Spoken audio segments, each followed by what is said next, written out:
দুনিয়াতে সর্বপ্রথম আল্লাহ তাআলা কি সৃষ্টি করেছেন? আল্লাহ রাব্বুল আলামিন দুনিয়াতে প্রথম কি সৃষ্টি করেছেন এই সম্পর্কে একটা হাদিস থেকে আমরা জানতে পারি আল্লাহ রাব্বুল আলামিন সর্বপ্রথম সৃষ্টি করেছেন কলম। যদিও অন্যান্য আরো অনেক বর্ণনার দিকে তাকালে দেখা যায় তারও আগে আল্লাহ তাআলা সৃষ্টি করেছেন আল্লাহর আরশ, এবং কোন কোন বর্ণনা দ্বারা দেখা যায় পানি। তার মানে আল্লাহর আরশ, পানি, কলম এগুলো সবার আগে, সবকিছুর আগে আল্লাহ তাআলা সৃষ্টি করেছেন। কলমকে সৃষ্টি করার পর আল্লাহ বলেছেন কলমকে লেখো, তখন কলম যা লিখেছে সেটাই হচ্ছে এবং ঘটে চলবে কিয়ামত পর্যন্ত বা তারও পরে। এটা বিভিন্ন বর্ণনা থেকে বোঝা যায়।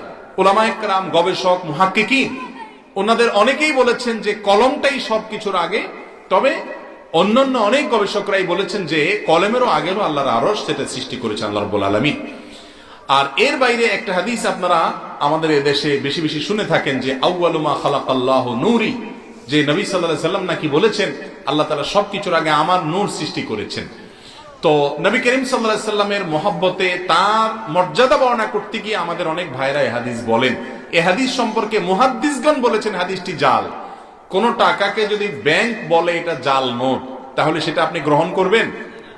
হাদিস যারা বর্ণনা করেন, যারা সংরক্ষণ করেন, হাদিসের যাচাই বাছাই করেন, মুহাক্কিক মুহাদ্দিস যারা, তারাই যখন কোন হাদিসকে রেকমেন্ড করে দেন এই হাদিসটি জাল, ভিত্তিহীন, এবং সেটা প্রমাণিত হয়, সেই হাদিস বর্ণনা করা, নবী সাল্লাল্লাহু আলাইহি ওয়াসাল্লাম হাদিসে উল্লেখ করা আমাদের জন্য জায়েজ নাই। তার নামে মিথ্যাচার করলে সে ব্যক্তি জাহান্নামের টিকেটে রিজার্ভেশন করে ফেললো। মান্নি কাযাবা আলাইয়া মুতাআম্মিদান ফালিয়াতাবাওয়া মাকআদাহু মিনান নার। বিধায় এই কথা আমরা বলবো না। তাহলে খোলাসা কথা হলো, নবী করিম সাল্লাল্লাহু আলাইহি ওয়াসাল্লামের কথা যেটা বলা হচ্ছে যে তার নূর প্রথম সৃষ্টি করা হয়েছে, এই মর্মে নবী করিম সাল্লাল্লাহু আলাইহি ওয়াসাল্লাম থেকে কোন হাদিস বর্ণিত হয়নি বিশুদ্ধভাবে, যার কারণে বিশ্বাসটা আমরা করবো না।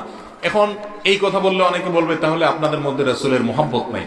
হ্যাঁ, রাসূলের আপনি অবমাননা করেন, রাসূল সাল্লাল্লাহু আলাইহি ওয়াসাল্লাম ভালোবাসেন, আপনি কিসের মুসলমান?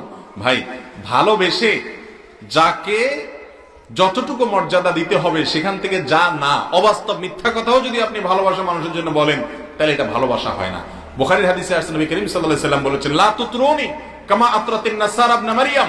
খ্রিস্টানরা ঈসা আলাইহিস সালামের মর্যাদা দিতে গিয়ে তাকে আল্লাহর পুত্র বানিয়ে দিয়েছে, নাউজুবিল্লাহ। অর্থাৎ মর্যাদা বলতে গিয়ে সীমা লঙ্ঘন করেছে। তোমরা আমার মর্যাদা বর্ণনা করতে গিয়ে আমার মহব্বতে সীমা লঙ্ঘন করিও না।